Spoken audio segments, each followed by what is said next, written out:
Madame, Monsieur, bonsoir. Nous sommes en direct sur L24 News et vous regardez l'échiquier international. Comme vous le savez, ce vendredi, quelques 61 millions d'électeurs iraniens se sont rendus sur les 56 640 bureaux de vote prévus pour l'élection présidentielle afin de choisir le prochain président, donc choisir celui qui succédera à Ibrahim Raisi, décédé il y a plus d'un mois lors d'un tragique accident d'hélicoptère.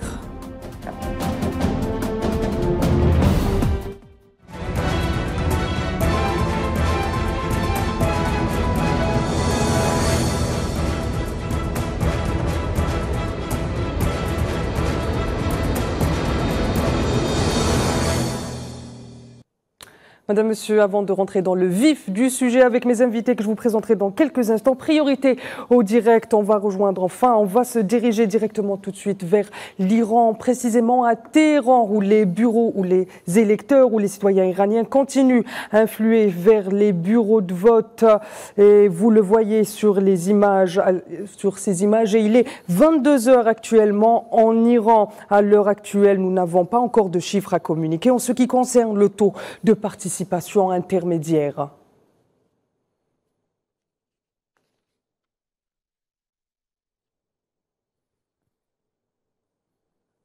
Vous voyez, comme vous pouvez le voir sur ces images, les files d'attente des Iraniens ou des citoyens de Téhéran sont longues et ils continuent à aller vers les bureaux de vote, je le disais, donc pour choisir le prochain président du pays à la suite. Donc c'était une élection présidentielle qui n'était pas au programme politique de cette année pour l'Iran. C'est une élection anticipée, bien évidemment. Elle revêt un grand intérêt au vu du contexte régional dans lequel est plongée la région dans laquelle se trouve l'Iran. On va justement en parler dans un instant avec mes invités.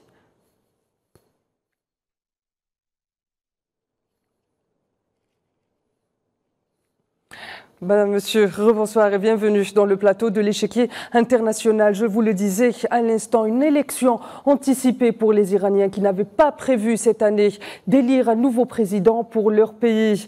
Mais le destin a fait autrement et le tragique accident d'Ibrahim Raisi également. Et pour en parler ce soir, j'aurai le plaisir d'être accompagné de Gamel Abina, observateur des questions internationales qui me rejoint depuis Paris. Bonsoir Gamel, merci d'avoir accepté notre invitation. Bonsoir Tina et merci pour l'invitation. Très bien. Donc Gamel, c'était une élection anticipée avec une campagne électorale courte, si je peux me permettre l'adjectif courte. Est-ce que finalement, qu'est-ce qui a attiré le plus votre attention dans cette campagne électorale? Comme vous l'avez souligné, d'abord c'est la suite d'un accident. Le président est mort, c'est inattendu. Il a fallu organiser une élection dans les 50 jours, ce que les Iraniens ont fait puisqu'ils respectent en cela le code électoral. Et on est effectivement moins d'un mois après son décès. On est dans une élection un peu précipitée, qui est relativement ouverte, dans laquelle 3 conservateurs sont présents, dont un religieux, et puis un opposant qui serait réformiste. Mais c'est vrai que cette élection était une élection qui a des enjeux importants parce que le président Raïs avait quand même une certaine popularité, une certaine crédibilité à l'international, et que ça rebat toutes les cartes au niveau de la politique iranienne, quand on sait effectivement que le système iranien est un système bicéphale, avec une direction politique classique et puis une direction religieuse. Très bien, Gamel, justement, on parle beaucoup de candidats conservateurs et de candidats réformistes. Mais qu'est-ce qu'on veut dire précisément par candidat réformiste et candidat conservateur? Alors, ce qu'on appelle conservateurs, c'est ceux qui sont sur la ligne, effectivement, des gardiens de la révolution, la ligne du Veler Khafari, qui est le système donc iranien d'une direction politique à la fois qui doit être en conformité avec les principes et les préceptes religieux qu'avait l'imam Khamenei. Donc c'est un peu une direction, comme je disais, bicéphale, dans laquelle effectivement il faut se conformer aux règles de la République islamique, puisque c'est ça dont il s'agit. Et de l'autre côté, ce qu'on appelle les réformateurs, c'est ceux qui voudraient, c'est le cas avec ce réformateur d'origine, d'ailleurs, il n'est pas seulement iranien, il est aussi surtout d'origine arménienne, puisqu'on l'entend dans son nom, qui voudrait faire baisser la pression sur le plan de la police des mœurs, par exemple, qui voudrait ouvrir à l'Occident, qui voudrait effectivement montrer un Iran qui serait, aux yeux occidentaux, un peu plus occidentalisé, un peu plus modernisé, c'est une question de point de vue après, face à les conservateurs qui veulent conserver les principes de la révolution islamique, qui sont les principes qui effectivement sont arrimés à l'islam et au dogme musulman. Donc c'est vrai que c'est une opposition assez frontale par rapport à ça. Mais sur l'ensemble des politiques du pays ou sur le pacte social de l'Iran, l'ensemble des candidats sont plus ou moins sur la même ligne. Alors oui, mais pas tout à fait. C'est-à-dire qu'il y a quelques petites différences. Le religieux s'inscrit clairement donc dans sa démarche d'un conservatisme religieux et avec comme source le principe de rester aux fondamentaux de la révolution islamique de 79. Donc celui-ci, on peut pas vraiment attendre grand-chose. Ce qu'on appelle des autres conservateurs qui ne sont pas des religieux, parce qu'il faut jamais perdre de vue qu'il n'y a pas forcément que des religieux qui arrivent à la tête de l'État. On se souvient d'Ahmadinejad qui était un ingénieur et qui n'était pas du tout de la caste des religieux. Eux ont une perspective un peu plus modernisante, entre guillemets. Donc c'est des gens qui voudraient s'affranchir de codes religieux un peu trop formels, qui font un peu trop pression, dans lesquels on a du mal à s'exprimer. Et puis il y a ce qu'on appelle les réformateurs, qui sont plutôt du grand à l'époque de Khatami, qui sont plutôt des gens qui ont une lecture de la religion beaucoup plus souple et qui considèrent que pour que l'Iran puisse se développer, il faut sortir de ces oppositions Iran-Occident. Donc cette question, elle est posée avec acuité, et on sait très bien, effectivement, parce que l'Iran est un système de strates. Il n'y a pas seulement la strate politique et religieuse, où le religieux chapeaute avec Khomeini à l'époque, Khamenei aujourd'hui, le Conseil des gardiens de la Révolution, toutes les différentes strates comme ça de pouvoir qui séparent bien le pouvoir, qui séparent bien les ordres de pouvoir, qu'ils soient présidentiels et religieux, mais il y a aussi dans la société iranienne un système de strates de contrôle politique et de contrôle, on dira pas militaire, mais plutôt néo-militaire, puisqu'il y a effectivement, vous avez les gardiens de la révolution, vous avez donc qui garantissent le pouvoir révolutionnaire, vous avez les Basinji qui sont plutôt dans la population, une sorte de bras armé des gardiens de la révolution, puis vous avez la police et l'armée. Donc on a plusieurs strates comme ça différentes, qui d'un côté prennent leur source dans le religieux, de l'autre côté prennent leur source plutôt dans le principe temporel, à l'opposition du spirituel. Très bien, Gamel, la rhétorique ou bien de la campagne, selon certains médias occidentaux, s'est beaucoup penché sur cette question de conservateurs et réformateurs. Pourquoi est-ce que, encore une fois, l'Occident veut faire rentrer, ou bien veut acculer l'Iran sur ces questions précises, alors que, comme je vous le disais à l'instant, on sait très bien qu'au sein de la société iranienne, il y a un pacte social, il y a une cohésion sociale. Et depuis 1979, la République islamique d'Iran a montré cette cohésion dans sa politique, qu'elle soit intérieure ou extérieure. Simplement parce qu'il faut se rappeler quand même ce que veut dire Occident pour les Iraniens. Même l'Iranien le plus radicalement opposé au pouvoir spirituel, entre guillemets, le pouvoir donc des mollahs, comme on les appelle, même celui-ci se souvient quand même qu'en 53, dans les années 50, on a assassiné le Premier ministre réformateur, et c'était un vrai réformateur, donc c'était un réformateur qui voulait récupérer les richesses du pays, qui voulait nationaliser le pétrole. Et donc ce fameux Premier ministre Mossadegh a été mis en résidence surveillée et est mort des suites de ça. Parce qu'il y a une contre-révolution qui s'est mise en place. Lui avait une démarche qui n'était pas révolutionnaire, mais qui était simplement nationaliste en termes économiques.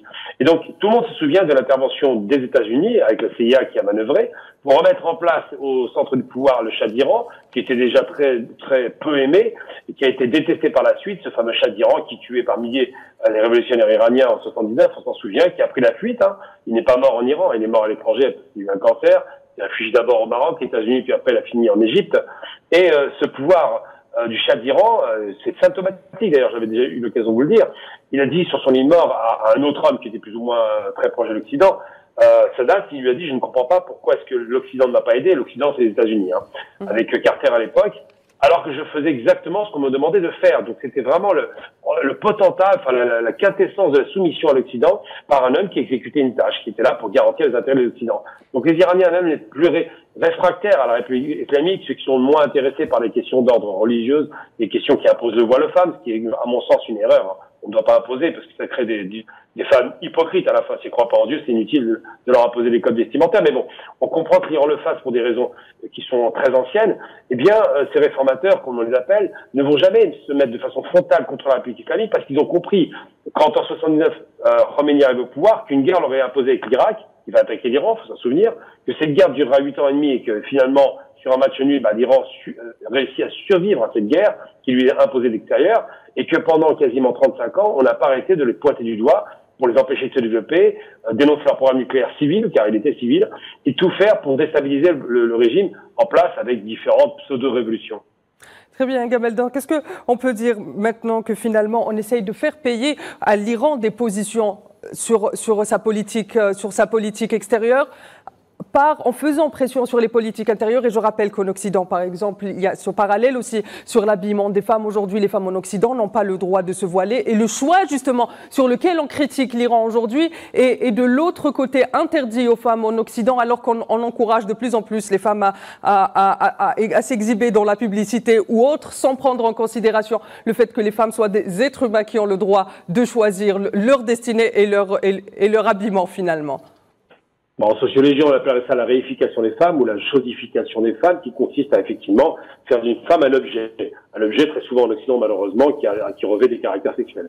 Donc la question de la manipulation des femmes pour vendre des produits, par exemple, on le sait, de la manipulation des femmes pour les réduire à l'état d'objets vraiment malléables et qu'on ne respecte pas, parce qu'ils ont respect, s'oppose de façon frontale à celle de la vision iranienne où effectivement les femmes sont surprotégées pour ne pas dire autre chose, contrôlées. Donc c'est vrai que ces lectures sont différentes. Moi j'ai des amis qui allent en Iran, des femmes, pour un groupe de 3 femmes qui sont parties en Iran, maghrébines, et qui m'ont dit en retour direct, ils ont trouvé que ce pays merveilleux, ce qui n'est pas loin d'être la vérité, mais surtout que c'est un des pays les plus sécures de la région. Un des pays dans lesquels une femme peut tranquillement se balader dans la rue sans être agressée. Alors qu'en Occident, on agite effectivement à chaque fois des agressions contre les femmes, voilées ou pas d'ailleurs, parce que les femmes sont très souvent malheureusement réduites à l'état de choses, et on considère que c'est des objets qu'on peut contrôler ou qu'on peut utiliser. Donc c'est deux lectures de société qui sont opposées, mais c'est vrai, vous faites bien de le dire, qu'en Iran on a imposé, pour des raisons historiques et révolutionnaires, le voile aux femmes. Rappelons quand même qu'au départ, même les femmes du parti Today communiste portaient le voile en réaction à la modernisation imposée par le Shah d'Iran, qui voulait occidentaliser sa société. Et de l'autre côté, en Occident, donc dans le monde européen pour être très clair, surtout en France, on interdit aux femmes le choix vestimentaire de porter ou de ne pas porter de voile, comme si c'était une sorte de maladie qui risquait de se répandre dans toute la société. Donc on a deux opposés dont l'un ne peut pas donner de leçon à l'autre, puisque finalement, dans un cas comme dans l'autre, il y a une répression du droit des femmes de disposer de leur propre corps. Et c'est vrai que cette hypocrisie est manifeste, et je parle bien d'hypocrisie. On ne donne pas de leçon à son voisin quand chez soi on applique des lois qui sont contre la liberté de culte ou la liberté d'expression en termes vestimentaires. C'est vrai que ces questions se posent avec acuité, mais l'usage des femmes dans le monde arabo-musulman par l'Occident, l'usage des femmes a toujours été un levier pour faire en sorte de déstabiliser les sociétés, pour casser le tissu social, pour casser vous avez parlé de pacte civil qui fonctionne, pour tout faire pour déstabiliser ces sociétés qui, bon an mal an, essaient de s'en sortir. Très bien. Gamel, l'Iran monte en puissance avec une diplomatie très active et aujourd'hui, on l'a vu, on le voit, elle fait partie des BRICS, un apaisement des relations avec l'Arabie Saoudite, ça devient un acteur clé de la région. Dans le génocide que subit actuellement la bande de Gaza, elle fait partie de ce qu'on appelle l'axe de la résistance face à l'axe du mal composé de l'entité sioniste et de l'Occident. Finalement, est-ce que tout cela rentre dans la diabolisation de l'Iran aujourd'hui? Tout à fait, parce que l'Iran, avant 1979, c'était le pire collabo des États-Unis et de la société sioniste qui l'ont créé sur place. Donc l'Iran était un véritable agent, c'était le gendarme de la région. Les États-Unis s'appuyaient beaucoup sur l'Iran, d'ailleurs c'est une des raisons pour lesquelles tous les avions iraniens militaires sont essentiellement des modèles américains F-16 et autres. Donc l'Iran était un gendarme qui a été perdu de façon inattendue. On a eu la chance de voir un Carter à l'époque, qui était un homme de paix, ne pas intervenir. Il a fait une petite intervention, mais c'était pas grand-chose, qui s'est effondré littéralement, puisqu'ils ont été balayés dans une levée d'un vent de sable dans le désert. Enfin, c'était une catastrophe comme intervention militaire pour libérer les fameux otages dans l'ambassade d'Iran, qui a été un bras de fer qui a duré quand même 1 an. Et donc, l'Iran fait figure à la fois de résistance sur un plan idéologique. C'est quand même le premier pays à avoir voulu nationaliser son pétrole dans les années 50, c'est pas rien. Ensuite, ce qu'on reproche aux Iraniens, c'est pas le fait qu'il y ait une rupture avec les sionistes, ça, à la limite, c'est attendu, ça reste un pays musulman et tout peut changer du jour au lendemain. Ce qu'on leur reproche aux Iraniens, c'est surtout le fait d'avoir eu l'idée de faire du nationalisme économique, d'une souveraineté sur ses richesses et de refuser le diktat occidental. C'est ça qu'on lui reproche.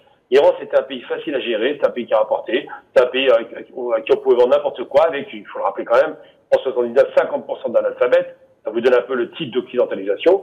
Et aujourd'hui, l'Iran, c'est un pays qui a 100% d'alphabétisation, qui est un des pays les plus avancés en matière technologique du monde, puisqu'il fait partie du club fermé des pays qui ont été dans l'espace, qui ont leurs lanceurs, qui fabriquent leurs satellites, qui ont accès au nucléaire civil, et qui ont su développer effectivement des industries assez importantes, comme l'industrie automobile Khodro, comme évidemment les industries militaires. Les Iraniens fabriquent quasiment tout. Ils ont une autonomie économique qui est très étonnante pour un pays qui part d'aussi bas. Et aujourd'hui, effectivement, ce qu'on leur reproche, c'est cela, plus, et vous l'avez bien dit, la résistance palestinienne, ce fameux axe de la liberté, on peut l'appeler comme ça, l'axe de la résistance, où ils alimentent en armes effectivement le Hezbollah, qu'il soit irakien plutôt ou libanais, et qui alimentent les Houthis avec des missiles. On a vu une expérience hier de missiles hypersoniques, qui alimentaient les Palestiniens, parce que les Palestiniens ont bénéficié d'un peu de soutien iranien du temps de Morsi. Donc tout cela crée effectivement des conditions réelles d'un risque pour leur champion sioniste dans la région face à un Iran qui a frappé une seule fois, mais qui a démontré qu'il pouvait frapper au moment où il le voulait et quand il le voulait. Très bien, Gamel. Vous avez parlé de quelque chose de très important aujourd'hui dans le monde, qui est l'économie. Et vous l'avez dit vous-même, l'Iran est un pays qui est en train de monter en puissance grâce à sa production nationale dans plusieurs domaines. Mais l'Iran, c'est aussi un pays qui vit depuis 45 ans sous embargo occidental, un des pires embargos occidentaux imposés à un autre pays. Mais là encore, je vais faire le parallèle avec le traitement qu'il y a eu dans d'autres médias ou la façon dont on a l'habitude de présenter cette question. On a l'habitude de parler de crise économique en Iran, mais jamais on parle des sanctions. Les États-Unis ont annoncé une autre batterie de sanctions, pas plus loin qu'hier, qui vont se joindre aux 45 ans d'embargo occidental. Est-ce que vous pouvez nous expliquer ce parallèle, justement, parce qu'aujourd'hui, on oublie que l'inflation dont on parle en Iran, la crise économique dont on parle en Iran est principalement due à cet embargo? Je vais même encore plus loin. Vous savez, deux pays qui ont subi un embargo barbare, trois avec l'Irak dans les années 90, c'est l'Iran évidemment et Cuba. C'est les pays qui ont subi l'embargo le plus long. Les Cubains évidemment, qui malheureusement n'ont pas de pétrole et de gaz, souffrent encore plus de cet embargo. Mais j'appelle même pas ça un embargo, c'est un blocus littéralement, parce que plus on se rapproche de l'ogre américain et plus on est en risque. Les Iraniens bénéficient quand même d'un éloignement géographique et bénéficient d'un assouplissement sur leur politique au départ qui était très dogmatique, où ils voulaient absolument exporter la révolution islamique. C'était Khomeini qui le disait d'ailleurs, j'ai eu l'occasion de lire ses écrits à l'époque. Et ce discours a beaucoup été dilué dans un discours un peu plus, je dirais pas rationnel, mais un peu plus réaliste et un peu plus pragmatique. C'est-à-dire qu'aujourd'hui, ils voient l'environnement, ils détestaient les communistes soviétiques, mais ce ne sont plus des soviétiques. Donc aujourd'hui, ils se sont rapprochés des Russes, des Chinois, et ils ont su rentrer dans les BRICS de façon avec une certaine maïstra grâce à l'ancien président Raïs. Mais surtout, il faut jamais perdre de vue, l'Iran, c'est un pays qui est quasiment l'inventeur de jeu d'échecs. Donc, il s'est parfaitement manœuvré, il sait apporter quelques éléments contradictoires, il sait déplacer des pièces essentielles ou reculer. Et c'est un pays qui a été, effectivement, vous le dites, mis sous embargo depuis 45 ans. Donc, quand l'Occident parle de crise économique, il n'y a pas de crise économique en Iran. Il y a un pays qui est sous embargo, sous blocus parfois, qui est saboté de façon permanente et qui se bat avec des moyens faibles au démarrage et qui réussit plutôt bien pour un pays en difficulté. C'est vrai qu'on a un chômage qui doit friser le 10%, une inflation assez importante de 40%, mais tout cela est consécutif aux attaques sur la monnaie iranienne, le rial, qui est consécutif au blocus américain qui empêche les pièces de rechange de rentrer sur le territoire, qui est consécutif à des embargos avec cette fameuse loi d'Amato-Kennedy qui interdit à n'importe quel pays d'investir en Iran sous peine d'une amende record. C'est arrivé avec la BNP, par exemple, ou avec Total.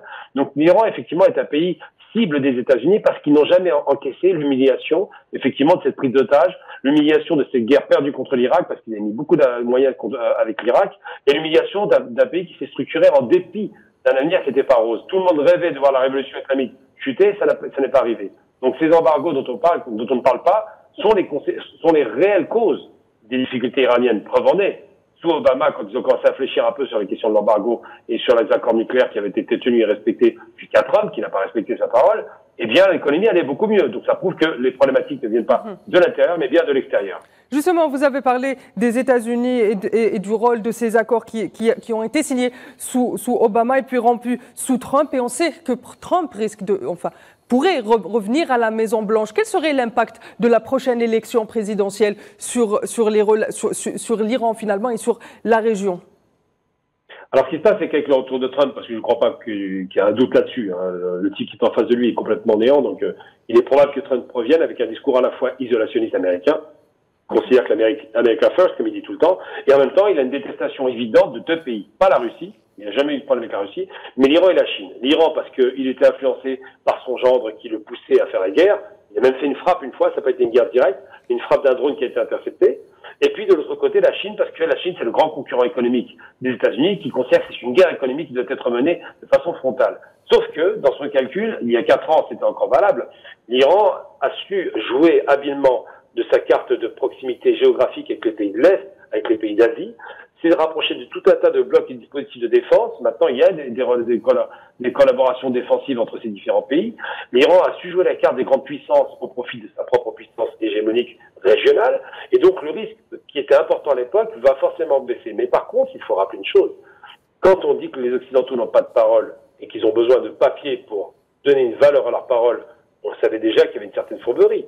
Mais plus encore, même lorsque vous signez un papier qu'un occidental, on ne peut pas les faire confiance, parce que là, vous voyez la signature américaine, un chef d'État arrive et il déchire immédiatement cette signature. Ça veut dire qu'on ne peut pas leur faire confiance, même sur le papier. Donc il faut rester vigilant, et je pense que l'Iran a tout intérêt à garder une certaine vigilance vis-à-vis de cet ogre américain qui est frappé, qui est blessé, qui ne va pas bien, qui sent bien qu'il recule et qu'il est en difficulté, ne serait-ce que dans le Golfe Persique, en termes de gestion des flux de transport maritime, puisqu'il n'arrive pas à stopper les Yéménites qui frappent régulièrement les bateaux dans un antitétionniste. Donc les États-Unis se sentent en danger dans une région qu'ils croyaient contrôler, et l'Iran se sent de plus apaisé parce qu'il a su nouer un cercle d'amitié et de soutien solide dans la région pour garantir qu'on n'attaque pas directement le sol iranien.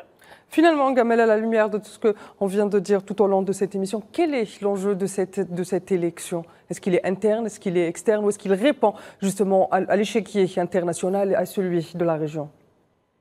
L'enjeu est très simple. D'abord, le premier enjeu, c'est le taux de participation. Et ça, les autorités iraniennes ont beaucoup insisté dessus parce qu'ils savent que l'Occident, qui a une participation microscopique dans leurs élections, vont effectivement, comme toujours, juger l'Iran alors que chez eux, ça se passe pas bien. Et l'autre enjeu, alors c'est un enjeu multisectoriel et multidimensionnel. Plusieurs secteurs, surtout sur l'économie et sur le rapport de l'Iran à l'extérieur qui a été apaisé grâce à l'ancien président, paix à son âme. Et sur le plan international, la question palestinienne, évidemment, on peut pas la rater. L'arrivée de Trump au pouvoir qui va devoir être gérée avec un homme qui va devoir être très habile vis-à-vis de cet homme qui est imprévisible. Et surtout la question des relations internationales parce que l'Iran s'inscrit clairement dans le nouveau bloc de l'Est. Donc tous ces rapports géopolitiques font que la donne a changé, que le fait de devoir pousser les Russes au conflit, à créer des alliances inattendues, la Russie et la Chine par exemple, et que l'Iran s'arrime complètement à ces nouvelles alliances. Il y a fort à parier avec cette fameuse évoquée tout à l'heure de cette paix avec l'Arabie que je n'appelle pas saoudite, j'appelle ça l'Arabie. Eh bien, cette paix avec l'Arabie a vraiment complètement changé les rapports géopolitiques dans la région. Preuve en est, l'Arabie maintenant s'apprête quasiment à libérer ses comptes dans d'autres monnaies que dans du dollar. Donc ça en dit long sur les changements géopolitiques, géoéconomiques et géostratégiques. Très bien, merci Gamel. Merci aussi d'avoir accepté mon invitation, de m'avoir accompagné tout au long de cette émission. Quant à vous, très chers téléspectateurs, il ne me reste plus qu'à vous souhaiter une excellente suite des programmes sur Al24 News.